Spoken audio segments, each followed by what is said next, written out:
بسم الله الرحمن الرحيم. الحمد لله وأصلي وأسلم على خير خلق الله نبينا محمد بن عبد الله عليه وعلى آله وأصحابه أفضل الصلاة وأزكى التسليم. مرحبا بكم معاشر الإخوة والأخوات، وسلام الله عليكم ورحمته وبركاته، وأهلا بكم إلى مطلع هذه الحلقة الجديدة، وموعدنا اليوم مع الجزء الرابع عشر من كتاب الله جل وعلا.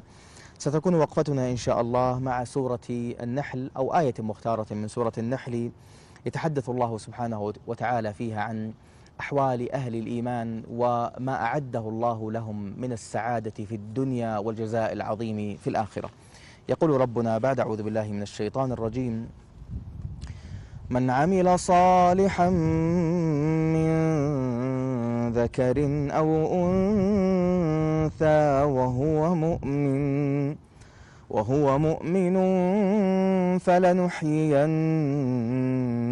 حياة طيبة ولنجزينهم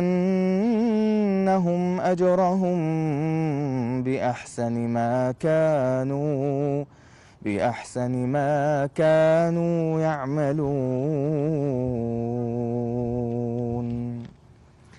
من عمل صالحا من ذكر أو أنثى. تأمل كيف أن الله ابتدأ هذه الآية أو أسباب السعادة بالعمل الصالح. الجميع معاشر الإخوة والأخوات يبحثون عن السعادة، إنسهم وجنهم، مسلمهم وكافرهم، صغيرهم وكبيرهم، الجميع يبحث عن السعادة. إذن الغاية واحدة، لكن الوسائل لتحقيق هذه السعادة تختلف من إنسان لآخر، تختلف من المسلم والكافر، تختلف من الصغير والكبير. سعادة الإنسان صاحب المال والجاه تختلف عن سعادة الإنسان الفقير، الذي تكون سعادته ربما بطعام يتناوله أو بملبس جديد يلبسه. وصاحب المال سعادته مرهونة مثلا بالمركب الفاخر، بالبيت والقصر المشيد، مرهونة بكثرة الأسفار أو القصور والمزارع والاستراحات وما أشبه ذلك. بعض الناس سعادته مرهونة فقط بملذات الحياة الزائلة، وربما أحيانا بالحرام. وبعض الناس سعادته في المسجد وفي الصف الأول وفي ذكر الله وفي إطعام الطعام وصلة الأرحام والصلاة بالليل والناس نيام. تختلف مشارب الناس وتختلف وسائلهم لتحقيق هذه السعادة، لكن الله عز وجل يؤكد على أن السعادة مفتاحها الأول العمل الصالح. اللذة دائما ما تكون في الجوارح، اللذة دائما ما تكون في الجوارح. يتلذذ الإنسان بالأكل أو بالشرب أو بالطعام، سرعان ما تنتهي هذه اللذة ثم ينساها. لكن السعادة الحقيقية محلها القلب، ولا يمكن للإنسان أن يكون سعيدا إلا إذا أرضى من خلق هذا القلب وهو الباري سبحانه وتعالى. لا يمكن أن يكون الإنسان سعيدا إلا إذا سعد بطاعة الله سبحانه وتعالى. أما المتاع الذي يحصل الإنسان عرضا من الدنيا أو المال أو الجاه أو الصحة أو العافية، كل هذا لا شك أنه من أنواع السعادة ومن مشارب السعادة، ولكن الأصل أن يكون الإنسان سعيدا في علاقته مع ربه جل وعلا. مع القرآن نحيا بانسجام وإشراق يفيض على الدوام، بذكر الله نرقى في سماء ويهمي النور من فيض. العمل الصالح مفتاح السعادة. من عمل صالحا من ذكر أو أنثى، سواء كان رجلا أو امرأة، إن كان يريد الله عز وجل والدار الآخرة كان ذلك السبيل لأن يحيا حياة طيبة. تأمل في غير المسلمين حينما وصفهم الله عز وجل بأنهم لم يحيوا الحياة الطيبة، وقال في سورة طه في موضع آخر: ومن أعرض عن ذكري فإن له معيشة ضنكا. شبه الله عز وجل حياتهم كأنما يعيشون حياة أو يعيشون عيشة لا قيمة لها، كأنما هم من البهائم. وقد وصفهم الله حقا بذلك فقال: إنهم إلا كالأنعام بل هم أضل سبيلا، لأنهم لم يتعرفوا على السبيل القويم الذي يصلون به إلى الباري سبحانه وتعالى. ولذا يصف الله أهل الإيمان بقوله: من عمل صالحا من ذكر أو أنثى وهو مؤمن فلنحيينه أي في الدنيا فلنحيينه حياة طيبة، حياة سعيدة راضية مرضية. قال ابن عباس: الحياة الطيبة هي الرزق الحلال، وقال هي القناعة، وقيل أنها السعادة. وقال بعض المفسرين أن الحياة الطيبة هي أن يوفق الإنسان للعمل بالطاعة والانشراح لعمل الطاعة، وهذا ظاهر ملموس. حينما تجد بعض الناس إذا كبر للصلاة انشرحت نفسه واطمأنت روحه وأنس قلبه، وتمنى إذا وضع رأسه على الأرض في السجود ألا يقيمها إلا بعد أن يفضي في بكل ما في صدره لربه سبحانه وتعالى. هذه هي السعادة الحقيقية، بل هذه هي الحياة الطيبة، أن تشرح نفسك وينشرح قلبك لطاعة الله سبحانه وتعالى. ولذا قد قال نبيكم صلى الله وسلامه عليه: قد أفلح من أسلم ورزق كفافا وقنعه الله بما آتاه.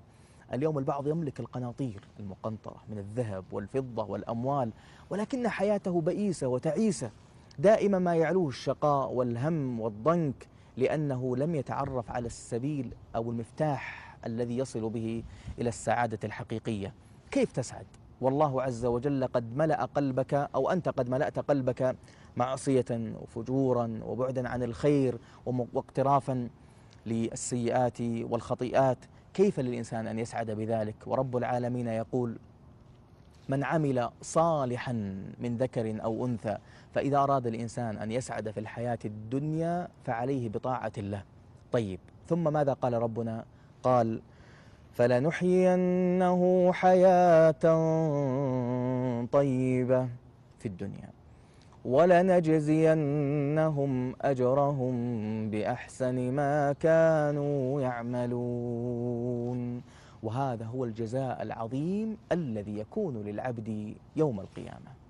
مع القرآن نحيا بانسجام وإشراق يفيض على الدوام، بذكر الله نرقى في سماء ويهمي. في مرة من المرات صلينا العشاء، ثم أقبل علي شاب عليه من الهم والحزن والضيق الذي يعلو وجهه، وكأنما وجهه صبغ بالسواد من شدة الهموم التي تعلو وجهه. توقعت أنه مريض أو أنه مصاب بداء من هذه الأمراض. فلما جلسنا بدأ يشكو إلي حاله وبعده عن الله جل وعلا واقترافه للمحرمات، لا صلاة ولا صيام، كان يفطر حتى في نهار رمضان، يقترف المحرمات، يعاشر النساء بالحرام، مدمن لسماع الأغاني وتعاطي المخدرات.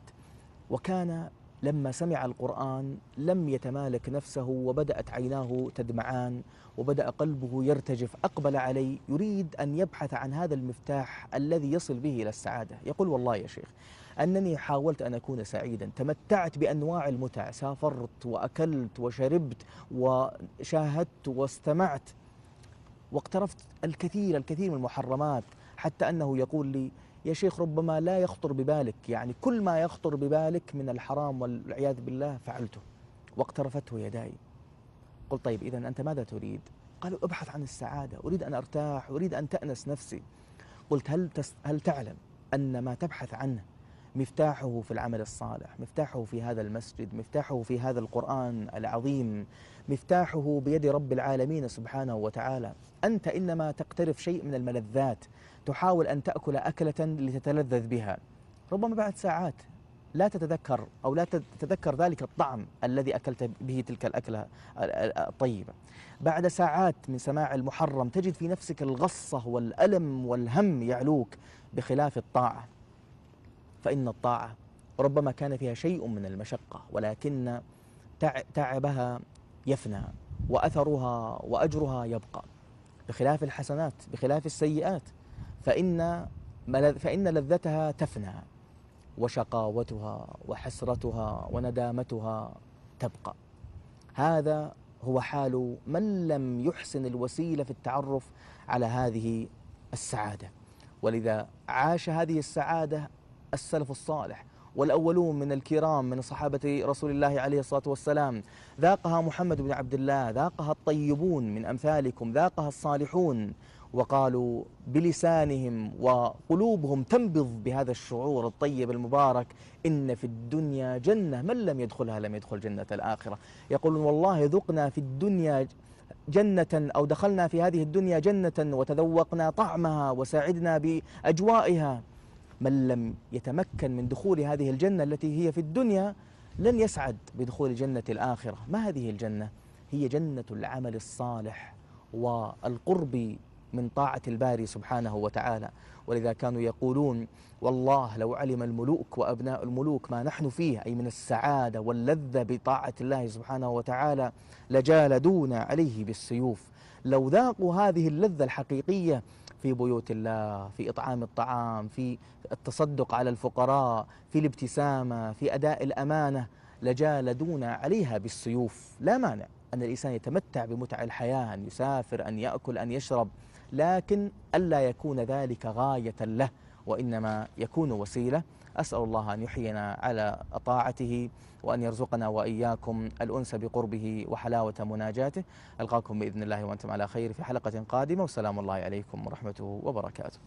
مع القرآن قد جاءكم من الله نور وكتاب مبين. قد جاءتكم موعظة من ربكم وشفاء لما في الصدور. الروح حياة الجسد، والقرآن حياة القلب، وقلب لا قرآن فيه فهو ميت. تقرب إلى الله ما استطعت، واعلم أنك لن تتقرب إلى الله بشيء